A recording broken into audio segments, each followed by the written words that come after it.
Olá, amigos. Estamos aqui para mais um vídeo, cumprindo a programação que eu coloquei lá na comunidade. Nós vamos falar da sede da segunda esquadra, né? Algo que já está pensado há muitos anos, né? Mas que agora começa a se tornar vital, né? Vamos ver por quê. A minha primeira ideia original, ao fazer esse vídeo, não passava por exemplo, uma alternativa de, em não se conseguindo recurso, se fazer uma melhoria nas bases que existem no Belém, em Valdecães, em Belém, em Valdecães, e mais ao sul em Natal. Mas, quando eu comecei a fazer a procura, a pesquisa por esse tema, uma coisa que eu notei, e é uma coisa que eu já venho notando há algum tempo, quando se trata de Brasil, é sempre muito mais difícil obter as informações do que, por exemplo, se fazer um vídeo sobre a Índia, sobre a China, sobre os Estados Unidos, Inglaterra, Austrália, qualquer que seja o outro país. As informações normalmente são muito mais disseminadas, né?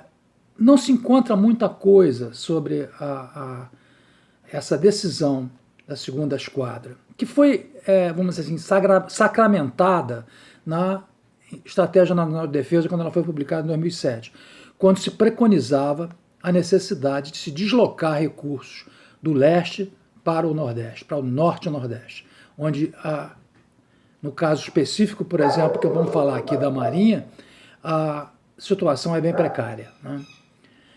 Então, sem muitas informações, eu também busquei conversar com alguns colegas, algumas pessoas do meio. E liguei para um amigo meu, né, que é uma pessoa que profissionalmente respeito muito, além de ser amigo meu de longa data, até de infância. Mas a conversa com ele não foi muito boa, porque eu senti assim, uma certa negatividade muito grande, né, colocando obstáculos em tudo. Não obtive muitas informações. Eu pretendia, talvez, obter dele, se havia alguma informação concreta sobre essa implementação, além do que a gente sabe aí de projetos, né? Mas a negatividade foi muito grande, eu preferi ouvir e não obtive nenhuma informação. Nós tivemos, recente, em 2011, como é que se fala, essas verbas de deputados, são as emendas, né? E uma emenda em 2011, de autoria do atual presidente, na época deputado, preconizava, tá, que a instalação se faria, primeiramente, um estudo de viabilidade, estudando terrenos, estudando toda a situação pré-instalação, e estavam sendo alocados por aquela emenda 133 milhões. Né? Seriam 10 milhões em 2012, 80 milhões em 2013 e 43 milhões em 2014 para se levantar, né? Num total de 133 milhões, para se levantar os dados para isso, que é um empreendimento grande, um empreendimento que necessita um estudo prévio bastante bem elaborado. Essa emenda não foi implementada em termos reais, não se sabe de nenhum estudo, né, que tenha sido feito, né. O que se sabe de concreto nessa história toda é que o Exército Brasileiro cedeu à Marinha 2 terrenos na Baía de São Marcos, e esses terrenos, da ordem de 5 milhões de metros quadrados, foram cedidos à Marinha oficialmente, né. Fora isso, não se tem nenhuma decisão e nem se pode dizer que a cessão desses terrenos é uma decisão já concreta. Tudo indica, pelos levantamentos preliminares, que a Baía de São Marcos é mais adequada do que o estado do Pará, lá perto da ilha de Marajó, que pleiteia, e quando soube, né, que havia intenção da Marinha de sediar a sua segunda esquadra nesse local, começou a se movimentar e junto à OAB entrou até com uma questão, um questionamento com um estudo acoplado, anexado um estudo, dizendo que o Pará era a melhor opção. Obviamente que os dois estados estariam a disputar, porque os investimentos são altos, né? Investimentos que mudam a característica até geopolítica da região. Esse estudo foi feito por um professor da Faculdade de Engenharia Naval de Belém do Pará, da Universidade Federal do Pará. O nome dele é Ito Braga. Ele é que fez o estudo, associado à OAB do Pará. Eu mandei um e-mail para ele, porque consegui o endereço de e-mail dele da universidade, e mandei o e-mail, mas eu não obtive respostas. Eu não vou esperar. Eu queria ver, né, que estudo foi esse que foi feito defendendo o Pará, né? Mas eu não recebi resposta. Então eu tenho, nessa pesquisa que eu fiz, e eu vou mostrar por quê, eu estabeleci com mais firmeza a minha convicção que é a opção do Maranhão, não porque estejam terrenos cedidos, a opção do Maranhão é a melhor, né? E vamos ver por quê, né? O canal de Baía de São Marcos tem uma dragagem natural, né? Estudos da Universidade de São Paulo já mostraram que a renovação em 90 dias dos sedimentos ali é total. Existem alguns gráficos, eu vou mostrar esse gráfico aí, que mostra em movimento a renovação ali As marés, como se sabe no estado do Maranhão, são os níveis de marés mais altos do Brasil. Chegam a atingir 7 metros, né? Uma média de 6 metros de maré, né? Então, existem condições muito boas e hidroviárias para a instalação lá.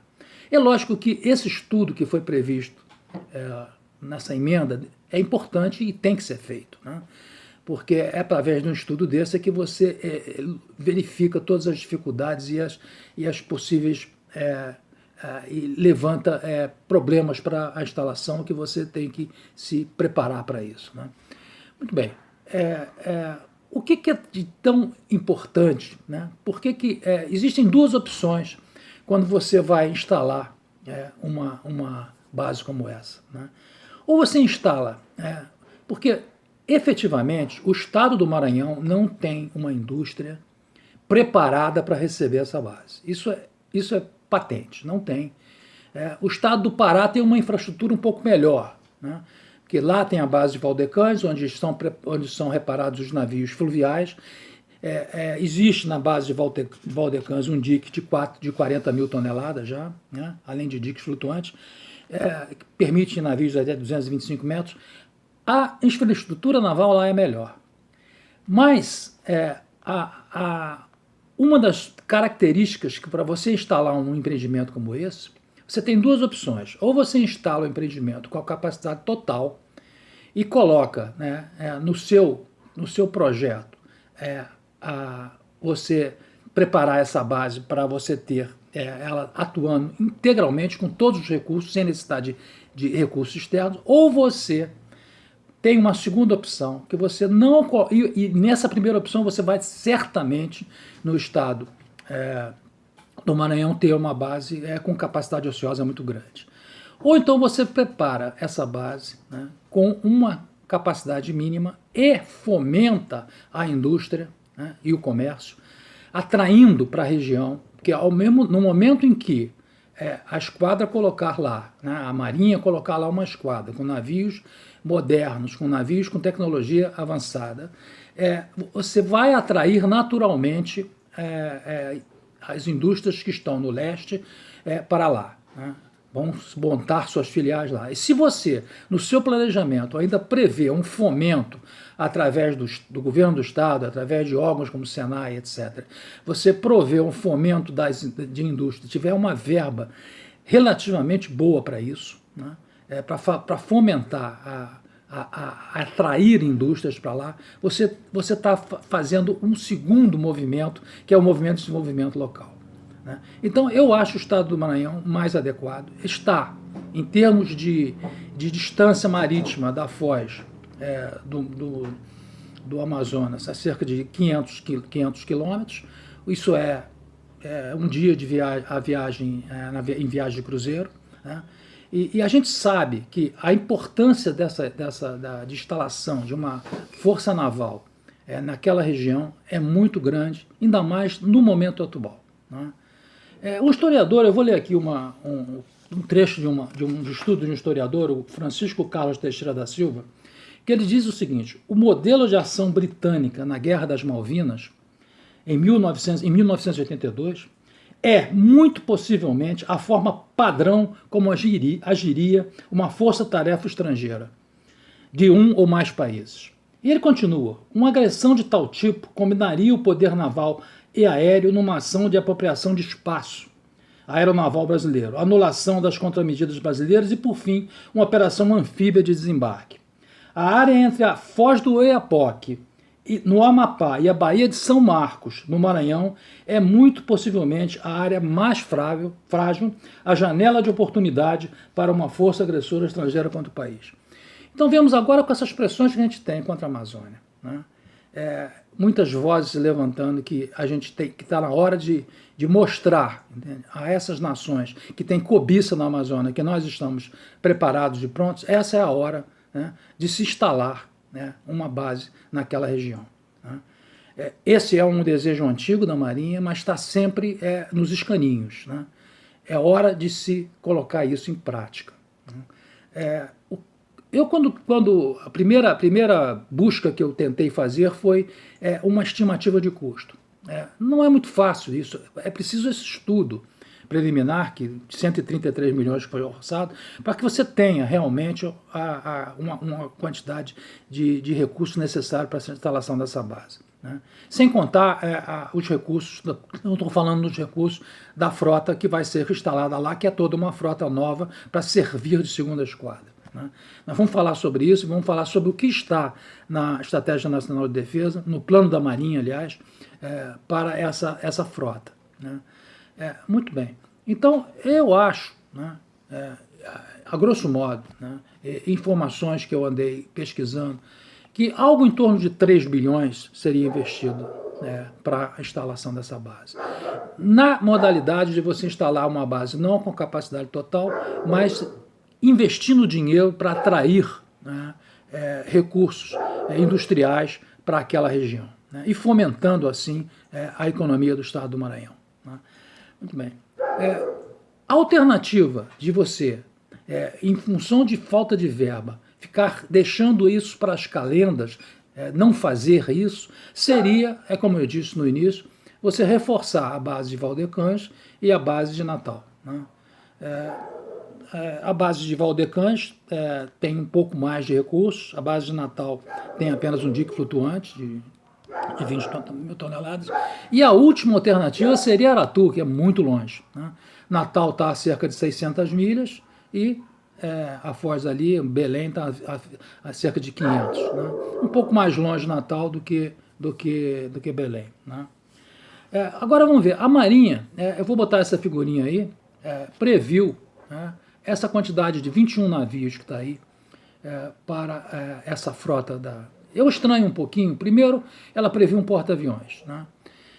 Eu já tive a ocasião de dizer aqui várias vezes, o próximo vídeo vai ser sobre esse tema, já que a gente tem repassado a minha convicção de que o porta-aviões é uma arma de projeção de poder e o que a gente precisa para manter a nossa expertise aeronaval são navios de multipropósito, de helicópteros e navios de desembarque, e até, eventualmente, com a possibilidade de pouso de asa fixa, com pouso vertical, VSTOL.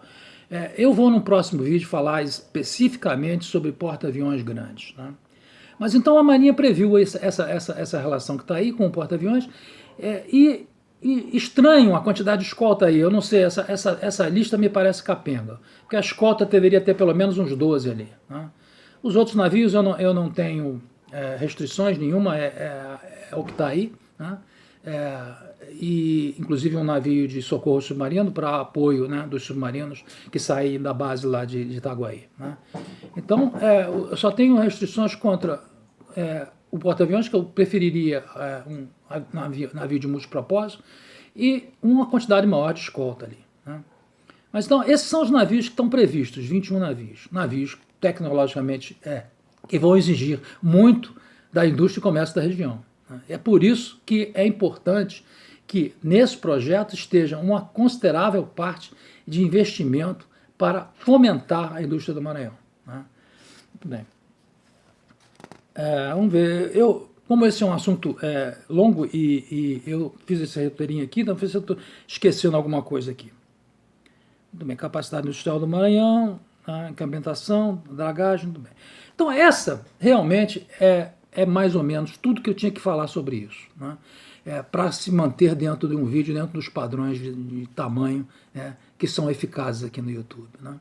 Então é importante que a gente tenha essa base o quanto mais cedo possível.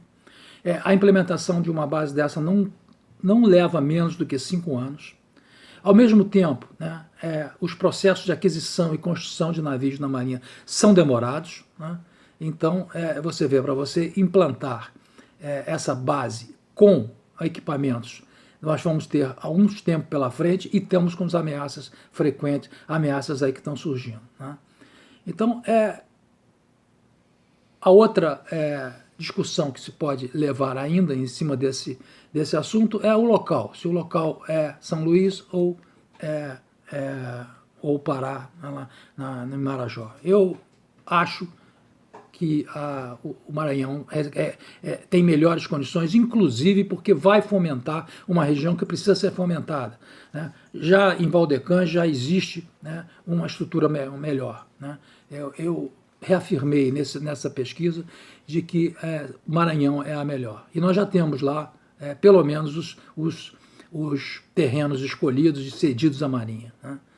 Então, torcer para que medidas como essa de emendas não fiquem paradas, né? Não sejam efetivamente transferidas para o orçamento da Marinha, para que esse estudo possa ser feito, que essa base possa ser implementada, né? A Marinha pretende, né, nos anos 50, na segunda década desse século, ser a 4ª ou 5ª Marinha do mundo, né? E é fundamental que se fortaleça o poderio naval nosso naquela região, né, que é bastante precário. A situação industrial do Maranhão não está... Hoje nós não temos uma indústria sequer que seja capaz de fazer manutenção de navios modernos. O porto de Itaqui, que recebe aqueles grandes graneleiros, eles não desenvolveram a indústria local. Por quê? A maioria desses navios são navios novos, são navios que fazem a sua manutenção no exterior ou em outros estados da federação. Não houve, através da implantação do porto de Itaqui, que tem uma movimentação enorme, né, anual, né, não houve nenhum fomento da indústria naval no Maranhão, que é totalmente incipiente. Então é isso, espero que tenha mostrado o panorama e quem gostou, clica aí, até a próxima.